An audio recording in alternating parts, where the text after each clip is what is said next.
Been asking me how did I get to grow my mindset, grow my understanding about marriage, like what has helped shaped my understanding about marriage and all those good stuff.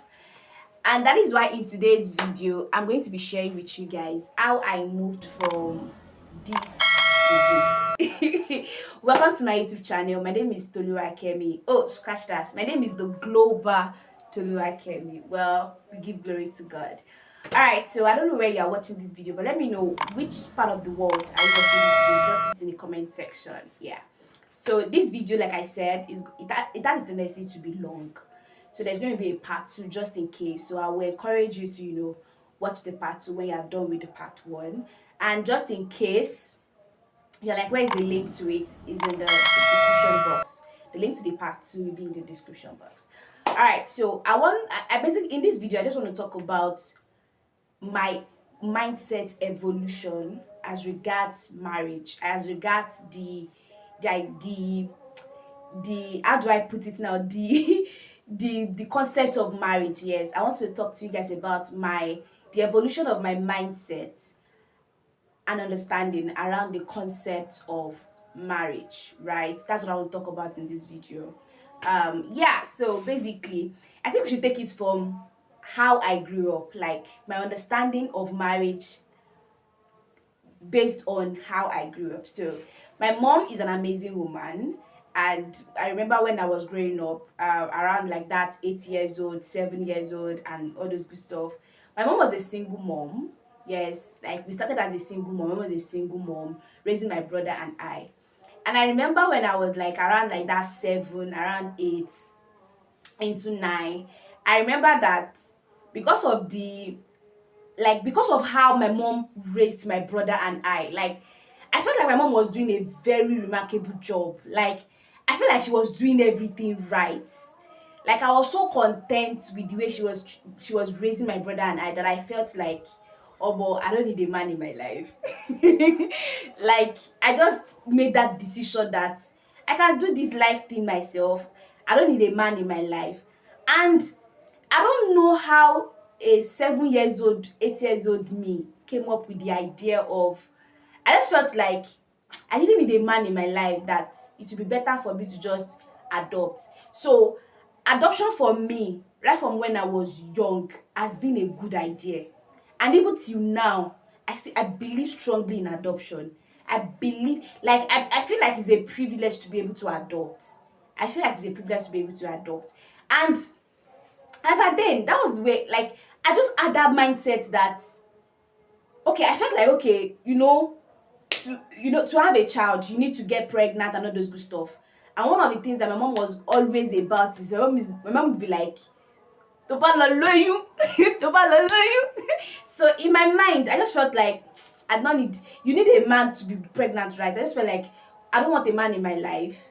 And that if I don't want a man in my life, I want to chase my career, I want to build a career, I want to be a career woman, blah blah blah blah. And right there, then I just decided that number one, I didn't need a man in my life. Number two, my mom did an amazing job. Being a single mother is one of the best things to be. And number three, that instead of the sex, whatever, like I could just go the route of adoption. Like I just felt like I wanted to just adopt a kid and just raise a kid sincerely. That was it. That was it. But then something happened, right? I remember secondary school. I fell in love with secondary school, and then I started having this soft, like my heart started getting softened by that idea of, oh, a boy likes me, I like a boy. Secondary school, and all those good stuff. Then I entered into the university. My God. I entered into the university. And you know how raising a girl child is not beans. Raising a girl child is not beans. And I must really give it to my mom. She did the best she could, right? And I remember entering into university, Obafemi Awolowo University, by the way. Yes, Great Ife. Great Ife. I entered OAU, and in my part one, oof, I'm not going to lie, I was that kind of person. I had a crush in part one. Eventually, my crush asked me out, and we started dating. And in my mind of mine, I just felt like, oh, this is so cool. Date, marry, like my ideology started changing, yeah.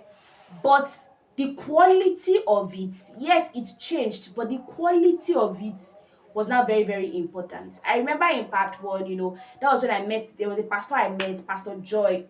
She's currently Pastor Joy Odeyemi. I met her in part one, and she gave me a word of prophecy. And right there, I felt like, no, I cannot afford to, when it comes to marriage, like, I just decided that I cannot afford to do marriage wrong. Like, I cannot afford to do marriage wrongly. That is a good mindset to have. But it now boils down to something that having a good mindset is not enough. You have to make sure you have a good quality mindset, right? So it is not the aspect of quality that was lacking.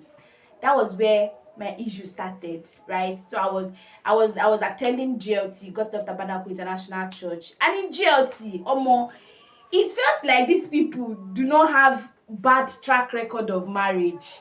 I'm telling you, like, you'll be hearing things like 5 years in marriage, 6 years in marriage, 10 years in marriage. I'll be wondering, what is going on? These people don't fight.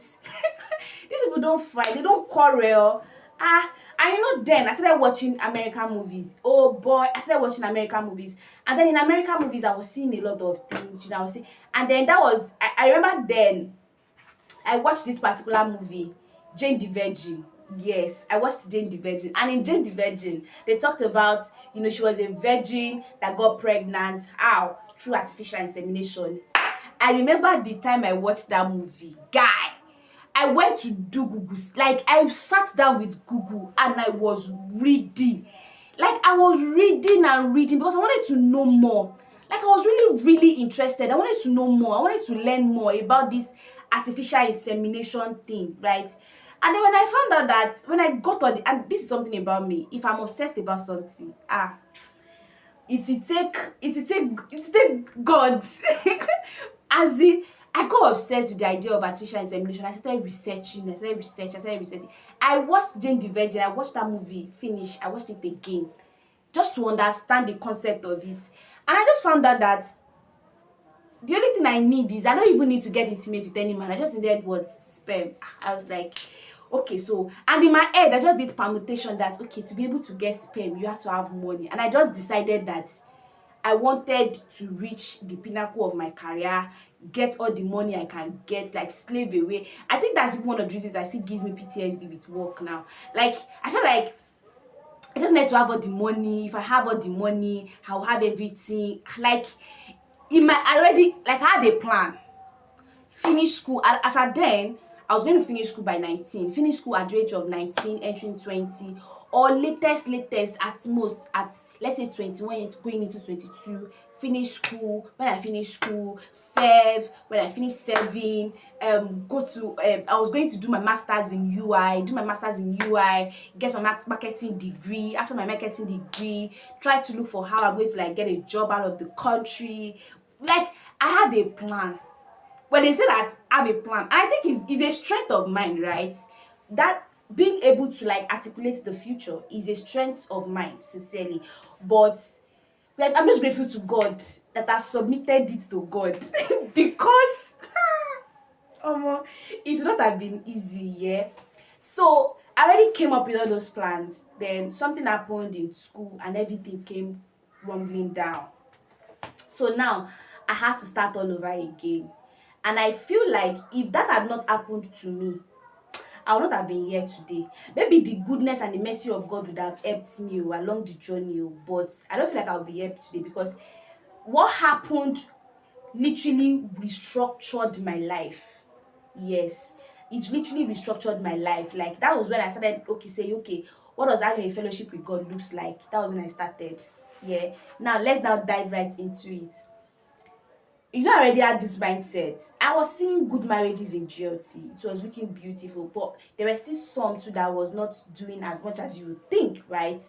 And then eventually I was able to stay. There was a particular marriage I saw around Ife there that on the outside it looked great, but then when you get the opportunity to, it was not looking that great. And I was like, and in my mind I just concluded that, well, all these things is just, you've not reached their houses. I'm sure all these couples too, you've not reached their house, but then God now started doing a work in my heart. That was when God started doing a work in my heart. And I remember, like, there was this particular pastor in my church, Pastor Diola Uda. I think it was in 2019, 2018, sorry, 2018 into 19. No, 2019. I think it was 2019. She was just asking me a question. Something happened, right? I went to do something for her. And when I finished doing it and I was like preparing to go home, she was just like, I don't know, Kebi, what are your plans after school? What do you plan to do? Stuff like that. So when I said, and I'm this kind of person, if you engage me in a conversation, I'm a very free person. Like, even though it almost got me into trouble at work, but I'm grateful to God that I'm learning, right? I'm a very free person. I'm the kind of person, I don't like holding things to chest, and it's because of one of my philosophies. Like, I believe that if I die today, people will tell my stories from their point of view. They won't tell it for, like, nobody will tell my story from my point of view. So I just choose that it's better to die empty than to die with things. Just like, let's just go ahead, right? So basically, she asked me that question, and I was just like, Mark, that for me, in the aspect of marriage, um, she was like, yeah, in that stage of marriage, what are you looking into? Are you praying? And I was like, they used to pray for marriage. And they used to pray for marriage. That, well, for me, like I said, well, if I meet somebody, like, I was just so carefree, like I can just imagine myself there. I was like, if I meet somebody, we fall in love, and in case if I don't meet anybody, I said, well, me, I don't really have all these is the one. I said, for me, it comes, it does not come. I said, all I know is that at the age of 26, if I've not gotten into a relationship at the age of 26, I said I'm looking to either adopt or get artificial insemination. Guy.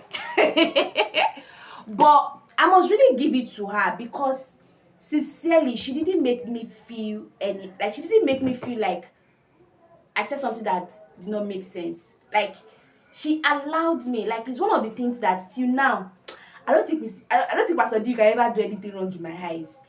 Like, she allowed me to express myself. She didn't condemn me. She didn't do things like, shut up, what are you saying?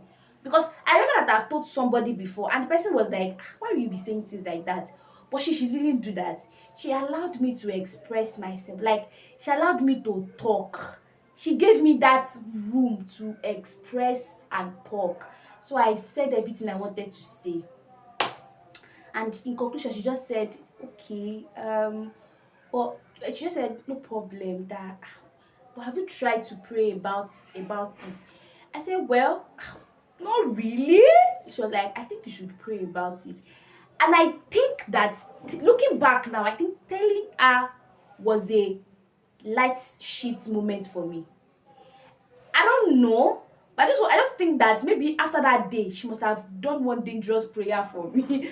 Because ever since that day, my my story has literally changed. So from there, right, I remember being one of my big sisters chief bride. I was not chief bridesmaid, but I was like a standby chief bridesmaid for her on her wedding day when she went to registry. And I saw how the whole marriage thing. I was like, hey, this is for life. Oh, it just came to my mind to now start thinking about it.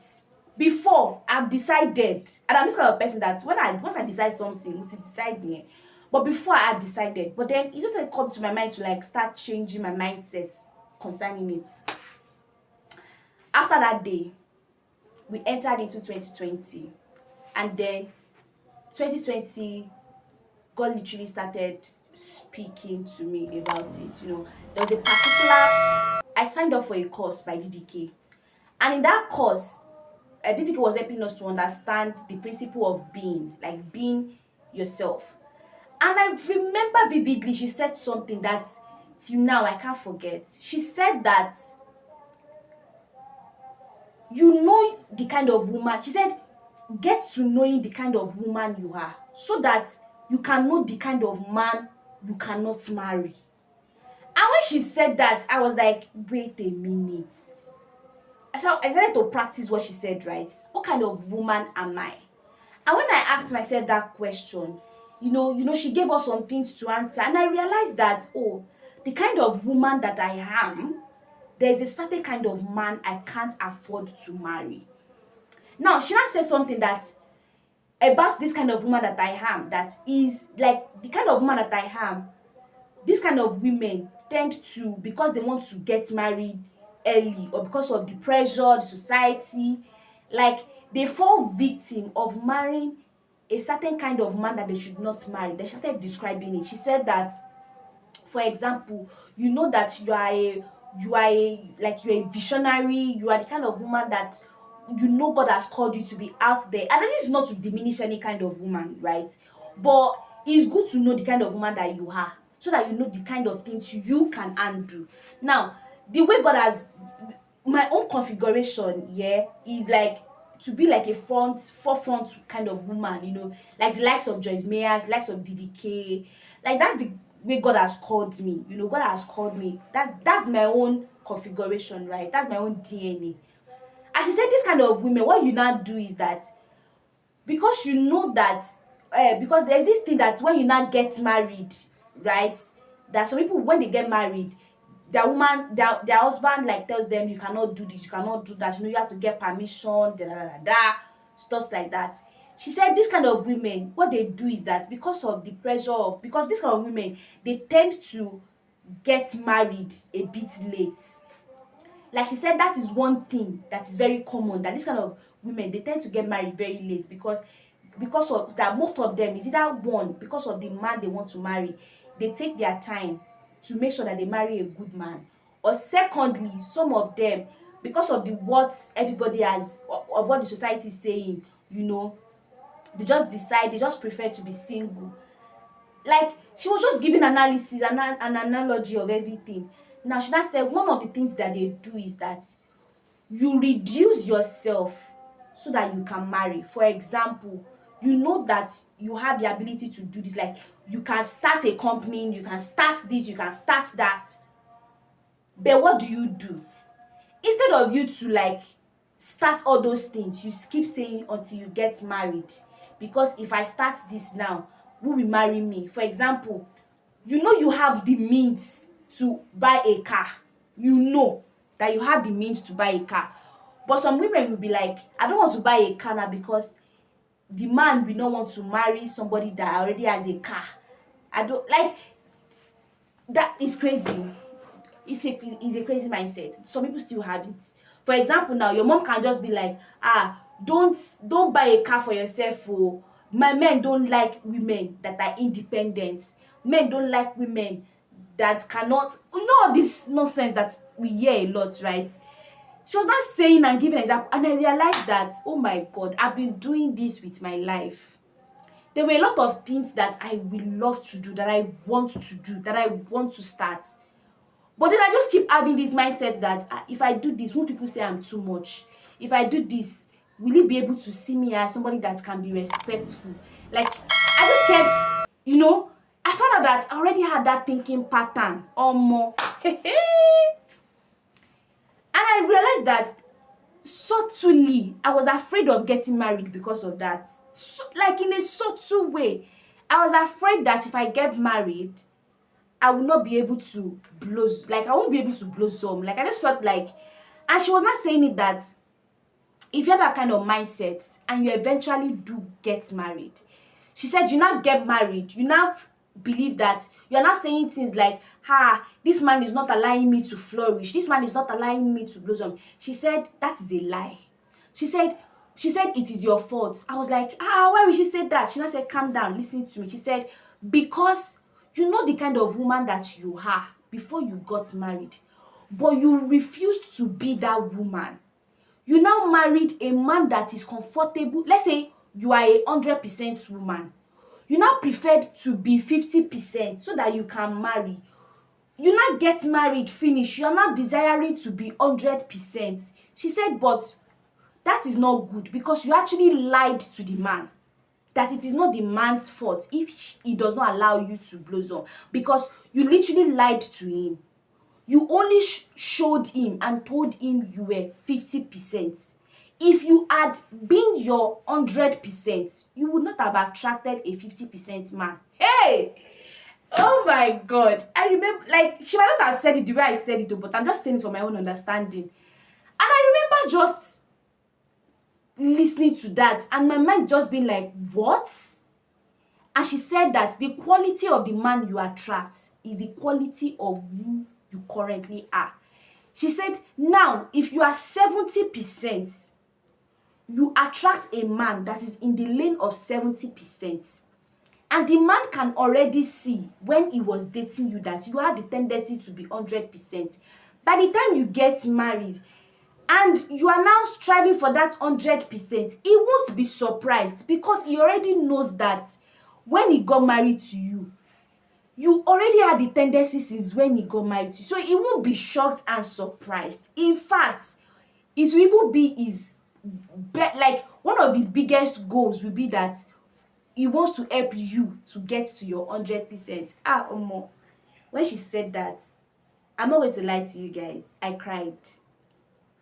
I remember it was a 2-minute video.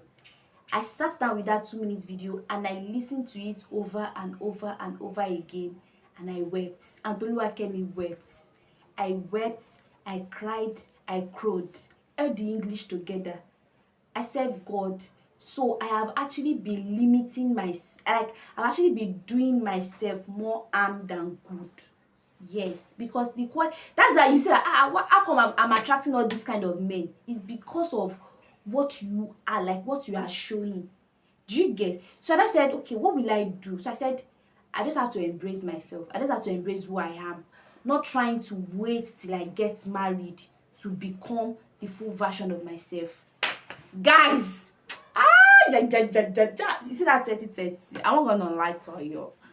I'm not gonna lie to you. I started, like, that was when this, I don't know how this voracious appetite came, where the voracious appetite came from.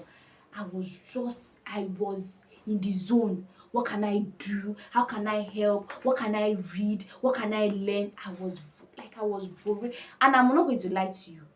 The people around me changed. The quality of the people around me changed. I'm not going to lie to you. Yes, it did. Now, that was the first step. Then, I started in attending relationship seminars intentionally. And anytime I attend a relationship seminar, the first thing I say to myself is, what do I need to know? What needs to shake my mindset? What needs to shake my mindset? I just need one sentence, one revelation that will shake my mindset and help me to become better. Then that was how TMA, the Mrs. Aaron, she started this thing called GIR, getting it right in relationship. That was how she started. Hey, my God.